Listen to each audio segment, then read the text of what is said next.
الحمد لله الحنان المنان الذي خلق الإنسان وعلمه البيان والصلاة والسلام على رسوله سيد الإنس والجان وعلى آله وأصحابه ذوي الخير والإحسان أما بعد فأعوذ بالله من الشيطان الرجيم بسم الله الرحمن الرحيم ومن يبتغي غير الإسلام دينا فلن يقبل منه وهو في الآخرة من الخاسرين صدق الله مولانا العظيم۔ بارگاہ رسالت مآب صلی اللہ تعالی علیہ وسلم میں ایک بار درود پاک کا ہدیہ پیش کریں۔ اللہم صلی علی سیدنا و مولانا محمد معدن الجود والکرم وآلہ واصحابہ الکرام وابنہ الکریم وبارک وسلم صلاة دائمة سرمدا ابدا۔ عزیزان گرامی وقار، ایک حدیث پاک ہے، رسول گرامی وقار صلی اللہ تعالی علیہ وسلم ارشاد فرماتے ہیں، ایمان کی حلاوت، ایمان کی لذت، ایمان کی جو شیرینی ہے، مٹھاس ہے، آپ کو ملی ہے یا نہیں ملی ہے یہ میں نہیں بتا سکتا ہوں، لیکن اگر پانا ہے اس کی لذت، اس کی حلاوت، ایمان کی مٹھاس ہوتی کیسے ہے، اس کے لیے حضور پاک صلی اللہ علیہ وسلم نے 3 علامتیں بتائی ہیں۔ جس شخص کے اندر یہ 3 باتیں آ جائیں تو پھر وہ ایمان کی لذت محسوس کر سکتا ہے، ایمان کی مٹھاس اسے مل سکتی ہے۔ ایمان جو ہے صرف داڑھی ٹوپی کا نام نہیں ہے، جبہ کرتے کا نام نہیں ہے، ایمان صرف جھنڈا لے کر گھومنے کا نام نہیں ہے، ایمان ایک الگ کیفیت ہے جس کا سرور بندے کو ملتا ہے، جس کی لذت اور جس کی شیرینی کو وہ بتا نہیں سکتا، اور وہ کیسے حاصل ہوتی ہے؟ 3 چیزیں میرے آقا فرماتے ہیں۔ پہلی چیز، اللہ اور اس کے رسول سے سب سے زیادہ محبت کرتا ہو، پہلی چیز۔ اور دوسری چیز یہ ہے کہ جس سے بھی محبت کرتا ہے دنیا میں وہ صرف اللہ اس کے رسول کے لیے کرتا ہے۔ تیسری چیز ہے، کفر میں واپس لوٹنے کو اتنا سخت سمجھتا ہو جیسے آگ میں ہاتھ ڈالنے کو سخت سمجھتا ہو۔ آگ میں ہاتھ ڈالنا کسی کے لیے آسان ہوگا، لیکن کفر و شرک کی طرف جانے کو سخت ناپسند کرتا ہو۔ یہ 3 چیزیں اگر تمہارے اندر آ گئی تو ایمان کی لذت مل جائے گی، ایمان کی مٹھاس مل جائے گی۔ زندگی میں سب سے زیادہ پرائیورٹی کس چیز کو ہو؟ اللہ اور اس کے رسول کو۔ دوسری چیز، دنیا میں جس سے بھی تعلق بنے گا وہ صرف اللہ اور اس کے رسول کے لیے بنے گا۔ تیسری چیز، کفر کی طرف کبھی لوٹنا پسند ہرگز نہ کرے، بلکہ کفر کا نام سنتے ہی اس کے اندر ایسی ہیبت آ جائے کہ میں آگ میں ہاتھ ڈالنا تو پسند کروں گا لیکن کفر کی طرف ہرگز نہیں جا سکتا۔ یہ 3 چیزیں تمہارے اندر ہیں یا نہیں، آپ آبزرو کر لیں، خود آپ اس کا احتساب کر لیں کبھی بیٹھ کر کے کہ میں زندگی میں سب سے زیادہ کس سے محبت کرتا ہوں۔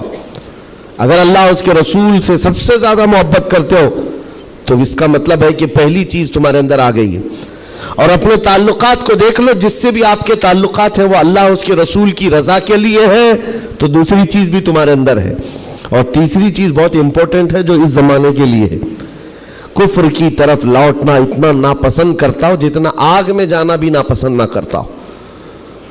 یعنی آگ میں جانا جتنا اس کے لیے ناپسند ہے، اس سے زیادہ کفر میں جانے کو ناپسند کرتا ہو۔ یہ چیز اگر آپ کے اندر ہے تو میرے عزیزو ایمان کی لذت مل جائے گی، ایمان کی مٹھاس مل جائے گی۔ اس دور کے حالات کے اعتبار سے میں اگر اب بات کروں، قرآن کی آیت تو 1400 سال سے یہ اعلان کر رہی ہے، وَمَنْ يَبْتَغِي غَيْرَ الْإِسْلَامِ دِينًا فَلَنْ يُقْبَلَ مِنْهُ۔ اسلام کے علاوہ کسی بھی دین کی طرف تم منہ بھی لگائے، توجہ بھی کیے تو قیامت کے دن پھر وہ سب سے بڑے گھاٹے میں ہوں گے، ہرگز قبول نہیں کیا جائے گا۔ میں بات یہاں سے شروع کرتا ہوں کہ آج لوگوں نے اس کو ہلکے میں لینا شروع کر دیا، چاپلوسی کرتے کرتے، خوشامد دوسروں کی واہواہی حاصل کرنے کے لیے کبھی پوجا پاٹ میں بھی شریک ہو گئے، کبھی ان کی رضا حاصل کرنے کے لیے ان کی محفل میں بھی بیٹھ گئے، اللہ اس کے رسول کو چھوڑ دیا۔ تمہارے دین میں کمی کس بات کی ہے؟ کتوں کو راضی کرنے کے لیے شیر کبھی کتا نہیں بنتا، ایک بات یاد رکھو، رسول پاک صلی اللہ تعالیٰ علیہ وسلم کا جو سپاہی ہے وہ ہر گھڑی ہر میدان میں سپاہی ہے. اسے کس چیز کی کمی ہے؟ کس چیز کی کمی ہے؟ جو عزت ملی ہے وہ نام مصطفیٰ سے ملی ہے. ایک صحابی ہیں حضرت نعمان، ایک بادشاہ کے ہاں گئے تھے ایمبیسیڈر بن کر کے، ترجمان حضور کے قاصد بن کر گئے تھے. بہت دور ملک تھا، میرے آقا مدینے میں ہیں، لیکن جانتے ہو اس بادشاہ نے آپ کے آنے کے لیے ریشم کا قالین بچھایا، سونے کی کرسی لگائی. لیکن وہ صحابی رسول جیسی آئے، اپنی تلوار سے انہوں نے ریشم کے قالین کو پھاڑ دیا، زمین پر چلنے لگے. اور کرسی جب سونے کی کلائی کی ہوئی کرسی بچھائی گئی ان کے لیے، بادشاہ نے بہت عزت دیا کہ محمد عربی کا قاصد آیا ہے، سفیر آیا ہے، لیکن انہوں نے کرسی کو بھی ٹھکرا دیا، کہا مجھے دوسری کرسی لاؤ. کیوں؟ صرف اس لیے. اس بادشاہ نے پوچھا کہ اتنا زیادہ غرور ہے عرب والوں میں، اتنا زیادہ ایٹیٹیوڈ ہے محمد عربی کے غلاموں میں، ان کے سفیروں میں؟ صحابی رسول نے کہا نہیں، نہ یہ غرور ہے نہ یہ تکبر ہے. میرے آقا صلی اللہ تعالیٰ علیہ وسلم نے فرمایا ریشم کا استعمال مرد کے لیے حرام ہے، سونے کا استعمال مرد کے لیے حرام ہے. تو میں مدینے میں رہوں تب بھی غلام ہوں، دنیا میں کہیں پر رہوں تب بھی میں غلام ہوں. انہوں نے پاس و لحاظ رکھا ہے نسبت رسول کا. تو پھر وقت کے بادشاہوں کو بھی انہوں نے جھکنے پر مجبور کیا ہے. کس چیز کی کمی ہے مسلمانوں تمہارے پاس؟ کون سی دولت کی کمی ہے؟ سب سے بڑی دولت تو تمہارے پاس یہ ہے. آج تک ایک بہت بڑی بات میں بتاؤں آپ کو، یہ آپ کی مسجد کے امام ہیں، محبت چاہے جتنی بھی کرتے ہوں آپ ان سے، عقیدت جتنی بھی کرتے ہوں، ایک دن ان سے کہہ دینا مولانا عبد الکریم اپنے باپ کا نام لے کر لوگوں کو رکوع میں جھکا کے دکھائے. لوگوں کو اللہ اکبر کہنے کی بجائے اپنے باپ کا نام یا بادشاہ کا نام لے کر سجدے میں جھکا کر کے دکھائے. کوئی جھک سکتا ہے؟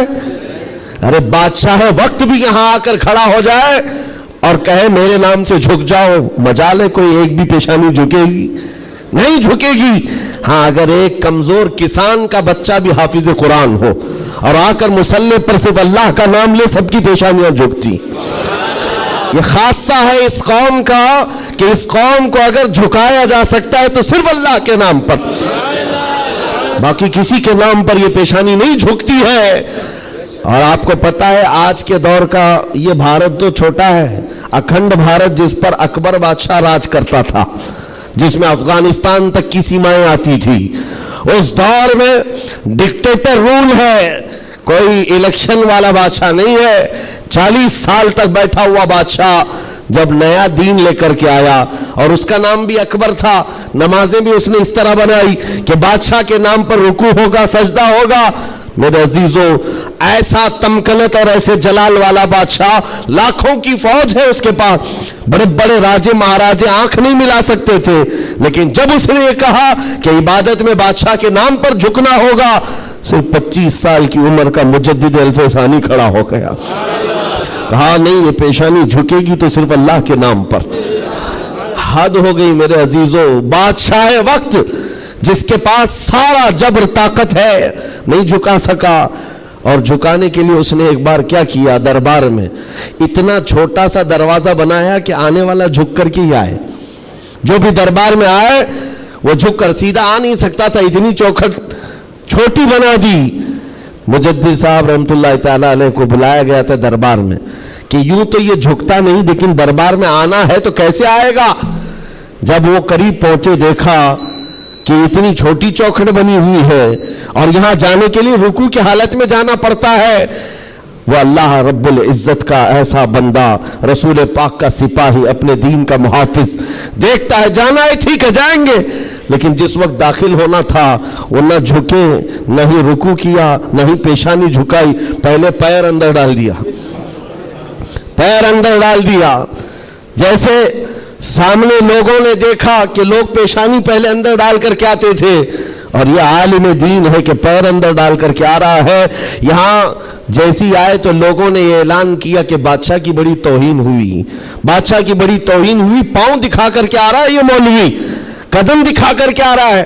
آپ نے کہا بادشاہ کی توہین میں نے نہیں کی، بادشاہ نے خود اپنی توہین کروائی ہے.